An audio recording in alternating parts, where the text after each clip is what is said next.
Dear students, today we will start special motion that's called the एक समान त्वरित गति इन स्ट्रेट लाइन। एक समान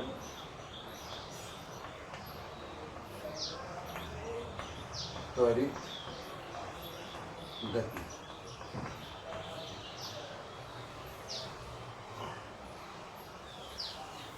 एक समान त्वरित गति में मान लिया कोई ऑब्जेक्ट है और वो किसी समय t बराबर 0 पर यहाँ पर है। इसकी पोजीशन है x0, प्रारंभिक पोजीशन कहेंगे इसको। और यहाँ पर इसका जो वेग है ऑब्जेक्ट का इनिशियल वो u है। एक समान त्वरित है, इसका माने इसमें जो हर सेकंड जो एक समान त्वरित गति कहते किसे हैं? अगर कोई वस्तु इस प्रकार चले कि उसके वेग में हर सेकंड जो चेंज आ रहा है फिक्स हो। यदि वस्तु के वेग में प्रति सेकंड परिवर्तन नियत है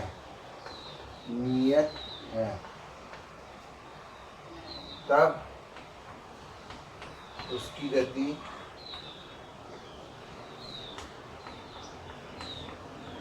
एक समान त्वरित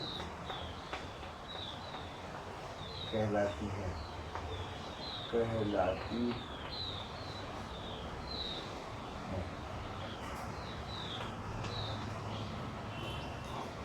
तो ये एक समान त्वरित में है। मान लेते वो त्वरण जो है वो a है, तो हर सेकंड में जो a इसमें कांस्टेंट है, नियत। अब ये चली इस त्वरण से, वेग बदलता गया। कुछ देर बाद t बराबर t पर ही यहाँ पहुँच गई और इसका वेग अब जो है बदल के v हो गया है और अब इसकी नई पोजीशन x हो गई है। यहाँ पर जो पोजीशन को हम x से दिखा रहे हैं, x बराबर x0 है या x बराबर x ही हो गई है। तो इस गति को हम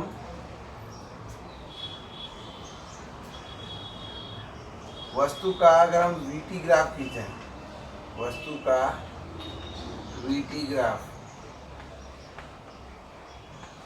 देखिए, क्योंकि एक समान त्वरित गति है और आपको पता है vt ग्राफ का जो स्लोप है समय अक्ष से ये त्वरण को बताता है। क्योंकि इसका त्वरण फिक्स है तो स्लोप फिक्स होगा, इसका माने ये सीधी रेखा होगा।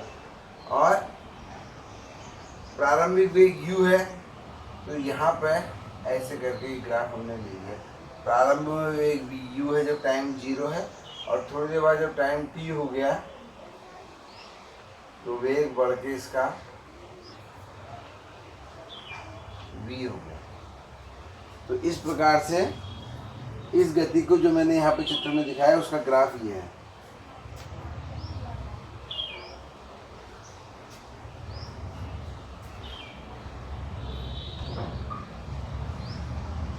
अच्छा, अगर मैं इसी का बच्चों xt ग्राफ खींचूं तो xt ग्राफ कैसा होगा? देखिए, xt ग्राफ बताता है हमें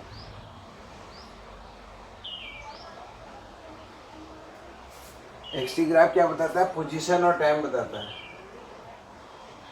शुरू में इसकी पोजीशन x0 थी तो यहाँ से स्टार्ट होगा, क्योंकि यहाँ से हम नाप रहे हैं तो शुरू में x0 पे है। अब क्योंकि इसका वेग बढ़ता जा रहा है तो और इसका जो स्लोप होता है वो वेग देता है, क्योंकि वेग बढ़ता जा रहा है, स्लोप बढ़ता जा रहा है, इसका माने ग्राफ ऐसा आएगा।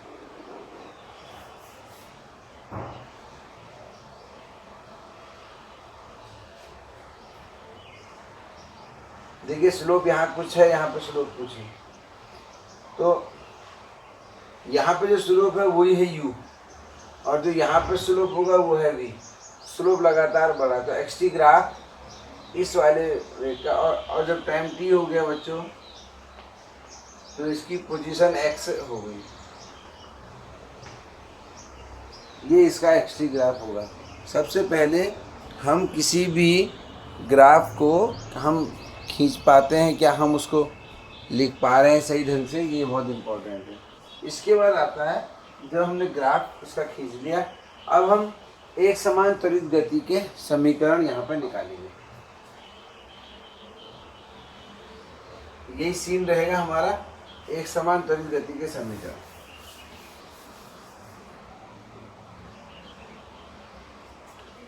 के समीकरण आपको याद होगा, इनको गति के समीकरण के नाम से भी ये फेमस है। मैं इसको मिटा देता हूँ, परिभाषा जो लिखी है हमने। गति के 3 समीकरण होते हैं, आपने 9th में पढ़ा होगा।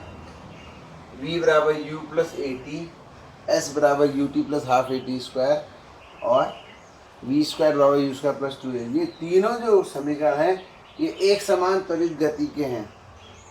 और अभी हम जो एक समान त्वरित गति देख रहे हैं वो एक स्ट्रेट लाइन में देख रहे हैं। बाद में हम एक समान त्वरित गति को थोड़ा जनरलाइज करेंगे। हम अगर एक लाइन में नहीं भी है तो भी एक समान त्वरित गति कैसे, उसको हम स्टडी करेंगे। अब आप देखिए, सबसे पहले विदाउट ग्राफ हम इस चित्र के अनुसार देखते हैं। माना प्रारंभिक वेग क्या है, प्रारंभिक वेग u है, तथा एक समान त्वरण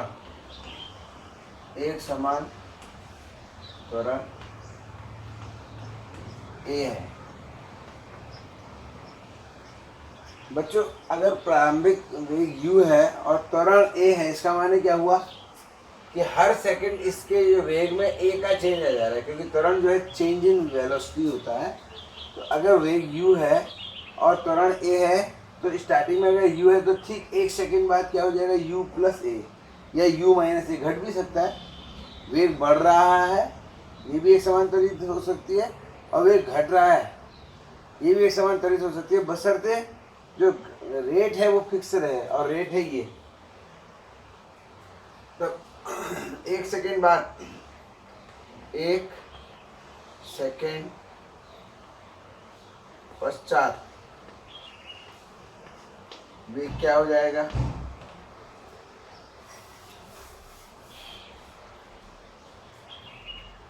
वेग हो जाएगा u प्लस ए। 2 सेकेंड पश्चात वेग u प्लस ए में फिर a का और चेंज आ जाएगा, यानी कि u प्लस 2a। 3 सेकेंड बाद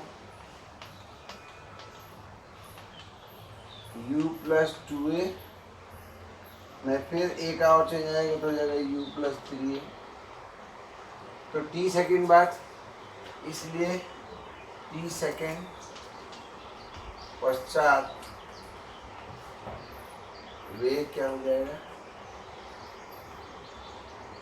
इसको अगर मैं v कह लूँ, ये वाला, क्योंकि t से यहाँ से यहाँ में t टाइम लगा, तो t सेकेंड बाद u प्लस टी ए,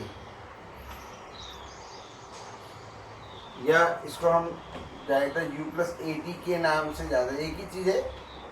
ये हमारा प्रथम समीकरण आ गया, गति का प्रथम समीकरण। बिना किसी ग्राफ की मदद से हमने अभी ये निकाला। तो एक समान त्वरित गति अगर है और एक समान त्वरण उस वस्तु का है, तो उसका जो वेग है वो t टाइम बाद कितना हो जाएगा, ये हमने विदाउट ग्राफ निकाला। अब गति की द्वितीय समीकरण। तो पहला जो समीकरण है बच्चों, ये हमें बताता है वेग का समय के साथ परिवर्तन, यानी कि एक तरीके से vt समीकरण है। ये पहला समीकरण जो v बराबर u प्लस ए टी है, ये हमें बताता है समय के साथ वेलोसिटी में, टाइम के साथ वेलोसिटी में कैसे चेंज आएगा, इसे vt समीकरण कहते हैं। अब एक गति का दूसरा समीकरण है जो हमें xt यानी कि पोजीशन बताता है टाइम के साथ, इसको हम निकालना चाहते हैं। देखिए, इसमें जो ये वस्तु है, इसका वेग शुरू में u था और बाद में v हो गया, तो एक समान रूप से बदलते हुए v हुआ है। जब कभी एक समान रूप से बदलता हुआ अगर वस्तु का वेग v हो, ये फर्स्ट समीकरण है, द्वितीय समीकरण हम निकाल रहे हैं। एक समान हो तो इसमें औसत वेग को हम u प्लस वी बटे 2 ले सकते हैं, बशर्ते कि जो चेंज है एक समान है। अगर कहीं पे भी आपको चेंज एक समान लग रहा है तो आप शुरू और लास्ट के वेग को जोड़ करके इस प्रकार से औसत वेग ले सकते हैं। मान लीजिए यहाँ पर वस्तु ए पर थी और यहाँ पर बी में। 0 से t समय के बीच औसत वेग क्या ले सकते हैं? अब हम औसत वेग बराबर हो जाएगा हमारा u प्लस वी बटे 2। आप हर जगह औसत ऐसे नहीं ले पाएंगे, वैसे औसत वेग निकालने का जो सूत्र है वो है कुल विस्थापन बटे कुल समय। लेकिन यहाँ पर एक स्पेशल केस है कि u से v होने में लगातार जो है तुरंत कांस्टेंट रहा है, एक समान चेंज आया है, इसलिए हम औसत वेग। जब औसत वेग पता लग गया, टाइम पता है, इसलिए चलिए दूरी बराबर होता है बच्चों चाल औसत वेग गुणा समय। समय यहाँ से यहाँ तक t लगा है तो उसको हमने रख दिया। तो यहाँ पर हमारे पास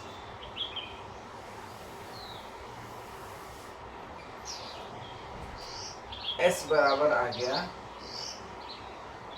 u प्लस वी बटे 2 गुणा t। अच्छा, ये जो v है, v बराबर u प्लस 80 होता है, तो v की जगह u प्लस 80 लिख देते हैं। तो s इजिकल टू ये 1/2 को बाहर ले लेते हैं और t को भी बाहर ले लेते हैं। u और इस v की जगह हमने रख दिया u plus 80, u plus 80।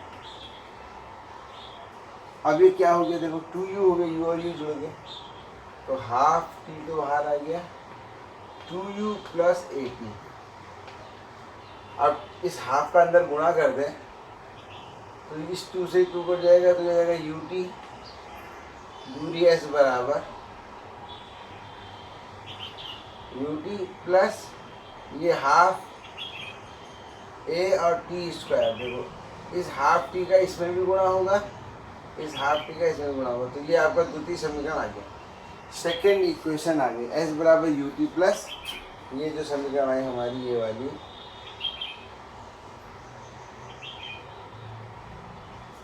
This is the second equation. तो अब हमारे पास एक्सी समीकरण आ गया।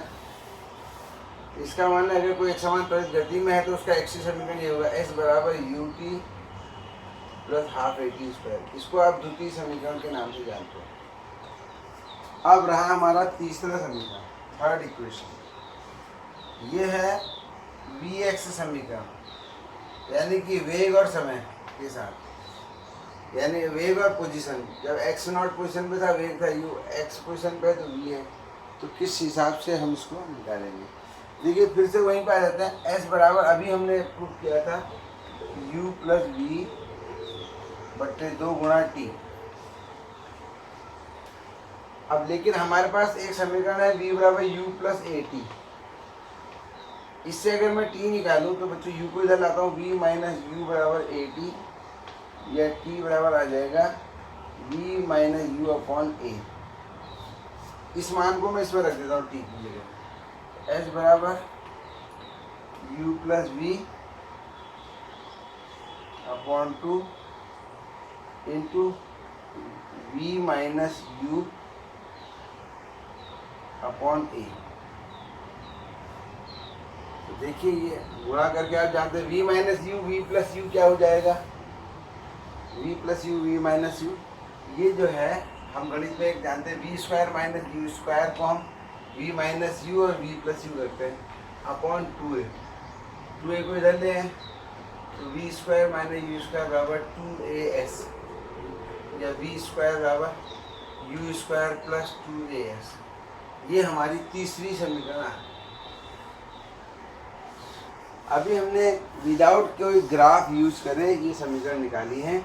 तो हमारे पास हमारी vx समीकरण आ गई, v square equal to u square plus 2as। तो इन तीन समीकरणों को हम गति का समीकरण कहते हैं। आज मैंने विदाउट ग्राफ निकाली है, अगली बार मैं इनको ग्राफ वाला डायग्राम सहित आपको